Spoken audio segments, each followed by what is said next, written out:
Assalamualaikum warahmatullahi wabarakatuh. Child-free menurut pandangan Islam.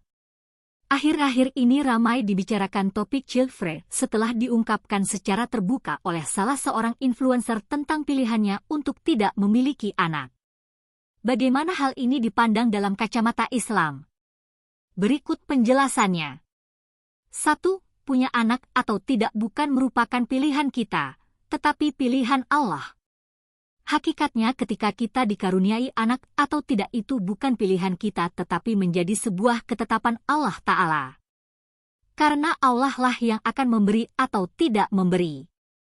Allah Ta'ala berfirman, Dia menciptakan apa yang Dia kehendaki, memberikan anak perempuan kepada siapa yang Dia kehendaki dan memberikan anak laki-laki kepada siapa yang Dia kehendaki, atau Dia menganugerahkan jenis laki-laki dan perempuan, dan menjadikan mandul siapa yang Dia kehendaki.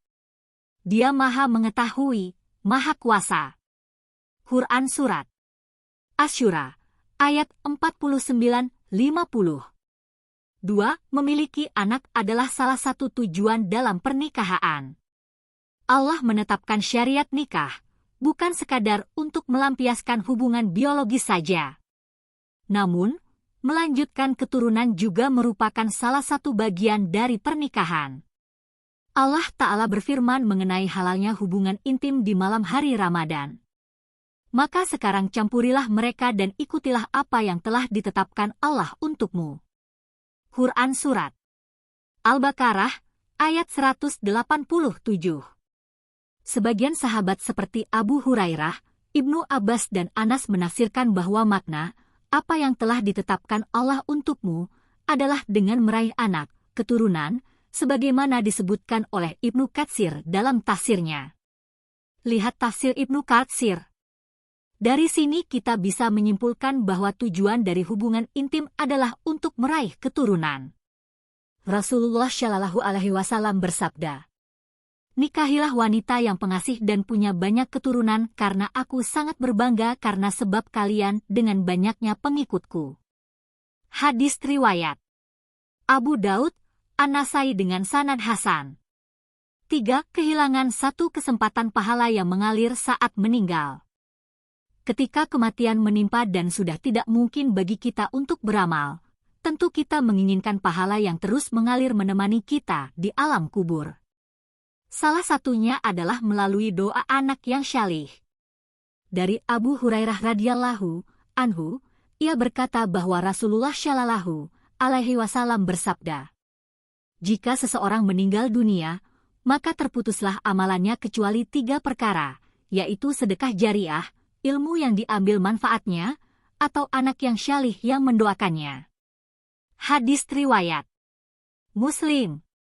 Mungkin akan ada yang menyanggah, kan masih ada sedekah jariah dan ilmu yang bermanfaat, atau amalan lainnya yang juga mengalir saat kita meninggal, maka kita jawab, memang betul. Tetapi sebagai seorang hamba yang diwajibkan beribadah, dia akan memanfaatkan segala kesempatan.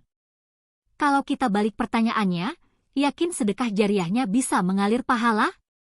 Yakin ilmu kita sudah bermanfaat? Maka kesempatan-kesempatan yang ada kita manfaatkan semuanya. Jika tidak dari sedekah, bisa dari anak syalih atau ilmu yang manfaat. 4.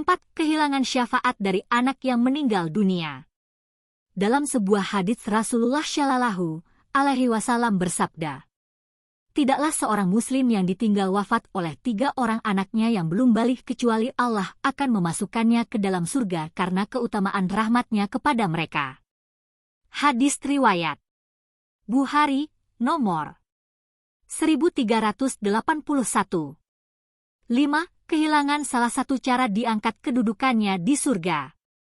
Masuk ke dalam surga merupakan sebuah keinginan yang besar bagi kita. Bahkan sebenarnya ketika kita mendapatkan derajat yang rendah di surga pun sudah termasuk sebuah kenikmatan. Namun, Rasulullah mengajarkan kepada kita agar mengharapkan tingkatan surga yang paling tinggi. Rasulullah Shallallahu Alaihi Wasallam bersabda, Sesungguhnya di surga itu terdapat 100 tingkatan, Allah menyediakannya untuk para mujahid di jalan Allah, jarak antara keduanya seperti antara langit dan bumi. Karena itu, Jika kalian meminta kepada Allah, mintalah Firdaus, karena sungguh Dia adalah surga yang paling tengah dan paling tinggi. Di atasnya ada arsy Sang Maha Pengasih, dan darinya sumber sungai-sungai surga. Hadis riwayat Al-Bukhari. Bisa jadi seseorang berada di derajat yang rendah namun dia diangkat karena sebab anak. Rasulullah Shallallahu Alaihi Wasallam juga bersabda, sesungguhnya ada seseorang yang diangkat kedudukannya di surga kelak. Ia pun bertanya, bagaimana hal ini? Maka dijawab, lantaran istighfar anakmu untukmu. Hadis riwayat Ibnu Majah. Jika melihat dari kacamata agama kita dengan banyak keutamaan memiliki anak, masihkah kita tidak mengharapkan kehadirannya? Wallahu alam. Terima kasih sudah menonton dan semoga bermanfaat. Waalaikumsalam warahmatullahi wabarakatuh.